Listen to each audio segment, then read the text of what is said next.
Right. The reverse Midas touch happens with it. The SNP. Well, here we go. Back to the good old SNP. The reverse Midas touch. Everything that they touch, it doesn't turn to gold, ladies and gentlemen. It maybe turns everything they touch enriches themselves, but turns to utter shit. They've got the reverse Midas touch, and Scotrail's no different. Scotrail is no different at all. In fact, I think I maybe even have a picture of Nicola Sturgeon opening.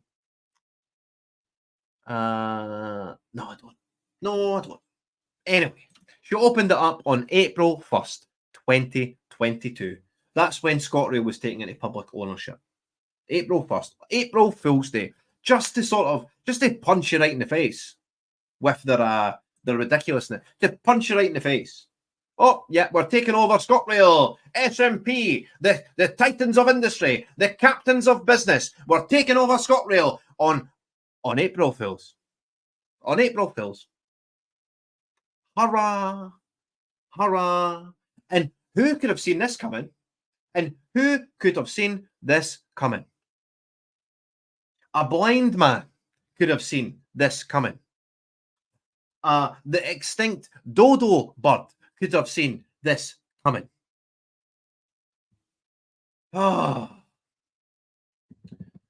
Edinburgh Scotrail routes to see the return of super peak rail fares next month. Fantastic! Just when they said we're abolishing peak fares.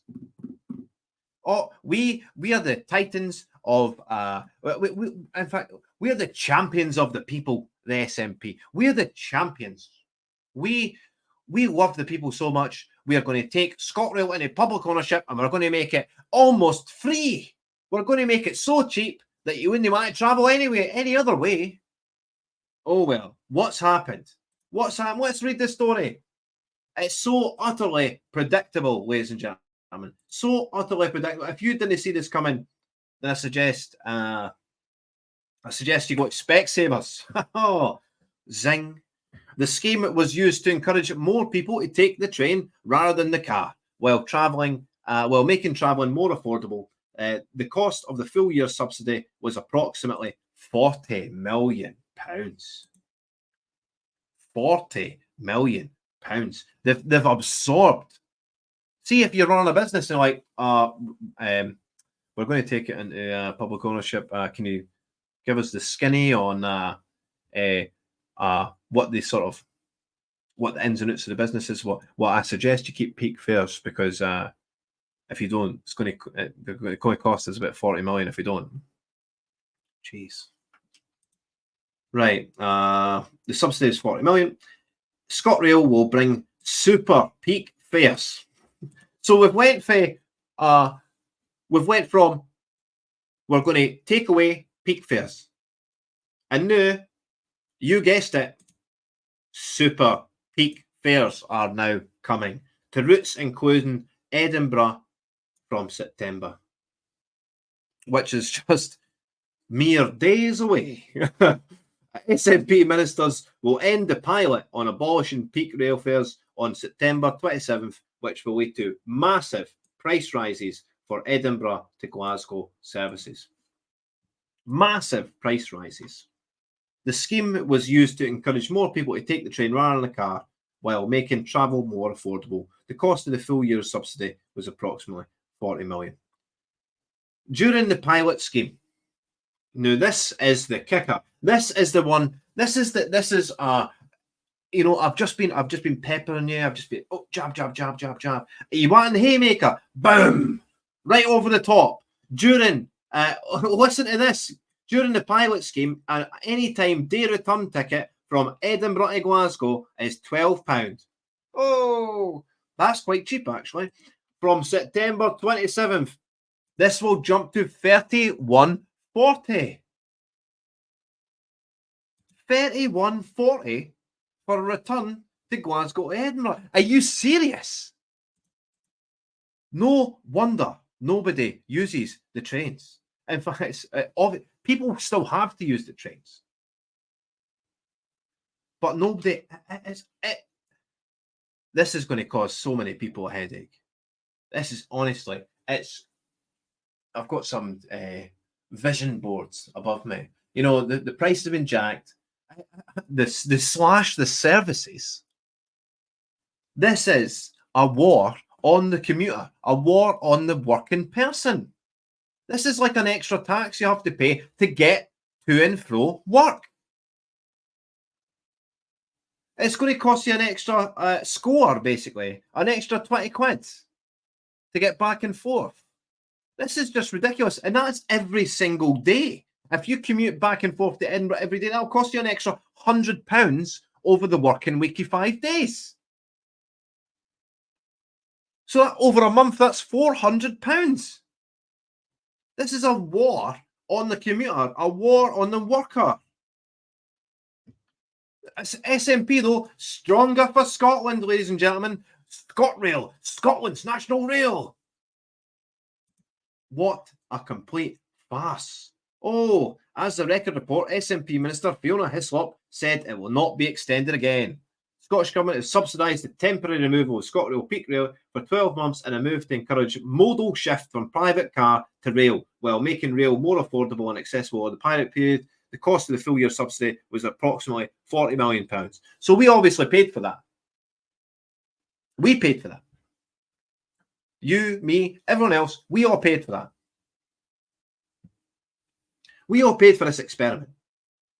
We are still paying for this experiment because it's just going to cost more money. Everything the SNP touches turns to shit. Everything they touch turns to absolute shit. The analysis shows that while there's been a limited increase in the number of passengers in the pilot, it did not achieve its aims of encouraging a significant modal shift from car to rail. Right, so let's talk about this for a second. Why? Why is it? It's not the government's job. It's not Scottish government job. It's not the Scottish government job to try and socially engineer modal shifts, transportation shifts from car to rail. And you know, I've travelled the length and breadth of the UK. The length and breadth. I'll get to John Watt's comment in a minute. But I've travelled the length and breadth of the UK by car.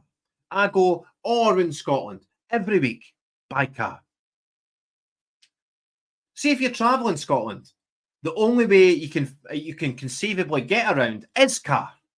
Why aren't we making cars more affordable? Why aren't we strengthening the road network? Why are we should be telling visitors and tourists that come to Scotland, take a car, rent a car. It's the only way you're going to get around. Every other way, they're going to be left with a sour taste in their mouth. Imagine you booked a train, cancelled. Booked the train, cancelled.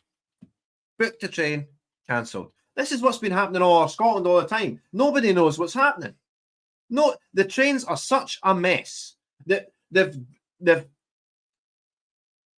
tried to blame drivers. When they took it over in 2020 on April Fool's Day, that's when they should have said, how many drivers we got? Just say we've got 100 drivers, right? And that'll give us X amount of services if they work the full working week, right? So we need to be over and above that, right? But no, they don't hire drivers. They don't put out a sort of a practice of hiring drivers day one, because they know that if they want to increase, listen to this, if they want to encourage a modal shift from car to rail, if they want to encourage a modal shift from car to rail, they have to provide more services. It's just as simple as that. It's not convenient enough. It's not convenient enough. But they don't see it that way. They're idiots. The reverse Midas touch turns again. It's ridiculous. If you are a tourist to Scotland, if you are coming to Scotland, just rent a car. Bring your car. It's the only way you'll get around. And by the way, it'll still be a total slog. The Edinburgh City bypass is the worst road on the planet. The Edinburgh bypass, the Edinburgh City bypass steals our time, our precious time. They say time is money, don't they? That's a saying right round the world. Time is money. The Scottish government are stealing our time and therefore our money by not improving the Edinburgh City bypass, by not improving that. They added an extra bridge across the 34th, an extra bridge, but they don't use the other one. No, that's too sensible. They don't make it 3 lanes either side. They just go with 2 lanes again. It's not that it gets bottlenecked every rush hour. It gets bottlenecked. They should be looking at freeing up the bottlenecks. The Edinburgh City bypass is a classic example. Every single day at the same places, it's absolutely rammed. If you're in Glasgow, it's rammed on the M8. After junction 16 on the 20 and that, it's rammed all the time. The M74, the M74 is not so bad. It's not so bad. I would maybe encourage people to use the M74 over the M8 if you can. If you're traveling about Glasgow, it'll save you 10, 15 minutes, likely. But it's just so ridiculous. The only way, really, to travel in Scotland efficiently, effectively, and on time, it's no public transport. It's certainly not Scotrail. It's by car, ladies and gentlemen. And we should be letting people know that.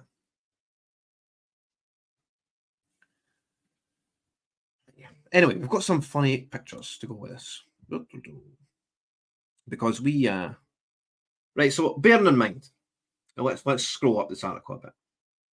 Remember this figure, ladies and gentlemen. 31.40. £31.40 to get back and forth from Edinburgh to Glasgow, which is, I don't know, a 40-minute car drive. 31.40. Right. Well, a return ticket to Gothenburg is £30. This is what we're looking up today. What can we get for 30 quid? Well, you can either go a return to Edinburgh to Glasgow, or you can get yourself on a wee plane and go to Gothenburg. You'll be there in an hour 45.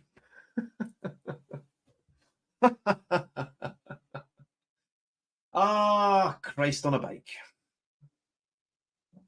Isn't this just absolutely outrageous? For cheaper than £31.40 for the price of getting back and forth to Glasgow, you can be in Gothenburg. Or Germany. £30. Look, it's in the basket. £30. Edinburgh to Dusseldorf, an hour 30. £30. And back again. And back again. Can you believe this? Scotrail is ripping customers off. Scotrail are absolutely ripping Scots off. The Scottish Government, the SNP, they have no... What's the word I'm looking for? They've no concept. They've no... come on, Niall, it'll come to you. What's the word? They've no concept of how much things cost. SNP ministers, they're not at their Waitrose picking up groceries and worrying about the price. No, they're not. They're on their 70 grand a year packages and their expenses and this, that, and other, and everything gets paid for them. They don't have any concept of what the price of anything is. They shouldn't. It should be working class people who are saying who should have been involved in this takeover of Scotrail. Do you not think? Do you not think it would? I reckon I could take over Scotrail and make it truly effective for Scots. You just need to double or triple the amount of services. We need to hire as many workers as possible. But you could cut so much crap out of the Scottish government. So much savings could be made from the Scottish government that we could triple the number of services, hire triple the amount of drivers, pay the drivers double, and still be fine, because there's that much wasted money in Scottish government. It's unbelievable. And see, when you land on the Scotrail website, boom, that's what you're confronted with. When you, oh yeah, Scotrail, want to book a ticket? Oh, boom, a big hazard. This is, what are we running here? What are we doing? And this is what happens when you visit Glasgow. You know, you're return to Edinburgh, Glasgow. No wonder footfall in Glasgow is at an all-time low. And we had this funny tweet as well. Let me take this off as well. Let's remove this. Let's remove this. Look at this funny tweet. Mark Nelson. This. I remember standing on the train from Glasgow to Edinburgh for the whole journey last week. Every toilet out of order. So knowing I could urinate myself at any point. People in tears. And my only thought was, hope they go back to charging more for this. I salute you, Scotrail. Tweeted yesterday. How absolutely correct this man is. It's just it's astounding just how criminal we treat commuters here in Scotland. These are the people who, they're spending money everywhere along they go. Everywhere they go, they're spending money. Everywhere they go.